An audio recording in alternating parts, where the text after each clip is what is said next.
Subscribe చేసేటప్పుడు పక్కనే ఉన్న గంట సింబల్ ను నొక్కి యాక్టివేట్ చేసుకోండి. ఆల్రెడీ సబ్స్క్రైబ్ చేసిన వాళ్ళు కూడా దయచేసి బెల్ బటన్ ను యాక్టివేట్ చేసుకోండి.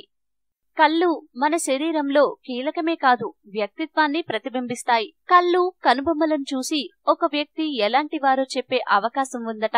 అయితే అది నమ్మడం నమ్మకపోవడం మన విశ్వాసాలపై ఆధారపడి ఉంటుంది. కళ్ళు చెప్పే మనస్తత్వానికి సంబంధించిన విశేషాలేంటో ఇప్పుడు తెలుసుకుందాం. కళ్ళు పెద్దగా ఉండే అమ్మాయిలు చాలా అదృష్టవంతురాలు. డామినేటింగ్ నేచర్ కలిగి ఉంటారు. సమాజంలో గౌరవించబడతారు. కళ్ళు చిన్నగా డల్ గా ఉంటే వాళ్ళు దురదృష్టవంతులు. జీవితంలో పైకి రాలేరు. కళ్ళు పెద్దగా ఉండటమే కాకుండా పొడవుగా ఉంటే ఆ అమ్మాయి మంచి అభిరుచి కలిగి ఉంటుంది. సొసైటీలో చాలా పాపులర్ అవుతుంది. పిల్లి కళ్ళ మాదిరిగా ఉన్నవారు ఇతరులను ఎక్కువగా ప్రభావితం చేస్తారు. ప్రధానంగా మహిళలు ఇలాంటి కళ్ళను కలిగి ఉంటే వారు మంచి మాటకారులుగా, స్వార్థపరులుగా ఉంటారు. కలువ పూల వంటి కళ్ళుంటే సృజనాత్మక శక్తిని కలిగి ఉంటారు. వీరు ప్రతిభావంతులు.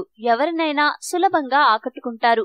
ఏదైనా సాధించే తత్వం కలిగి ఉంటారు. డో కళ్ళుంటే ఎలాంటి పరిస్థితిలో ఉన్నా కూల్ గా, కామ్ గా ఉంటారు. సాధారణంగా తమ భావాలను బయట పెట్టరు. మంచి హృదయం కలిగి ఉంటారు. ఇతరులకు ఎల్లప్పుడూ సహాయం అందించే మనస్తత్వం కలిగి ఉంటారు. కొత్త వ్యక్తులను కలుపుకొని పోతారు. తక్కువ ఎత్తున్న కనుబొమ్మలున్నవారు అధిక శాతం తమ కుటుంబానికే ప్రాధాన్యతను ఇస్తారు. వీరు స్నేహితుల కన్నా కుటుంబ సభ్యులకే ఎక్కువ సమయం వెచ్చిస్తారు. కనుబొమ్మలు సమాంతరంగా ఉంటే వారు నిజాయితీ పరులు. వీరు జీవితంలో ఉన్నత శిఖరాలకు చేరుకునేందుకు అనునిత్యం కృషి చేస్తారు. వీరు ఆర్థికంగా లేకపోయినా తమ కష్టపడే తత్వంతో ఆ స్థాయికి ఎదుగుతారు. కనుబొమ్మలు దట్టంగా ఉన్నవారు చాలా అదృష్టవంతులు. వారి జీవన విధానం కలర్ఫుల్ గా ఉంటుంది. వీరికి సాధారణంగా స్నేహితులు ఎక్కువగా ఉంటారు.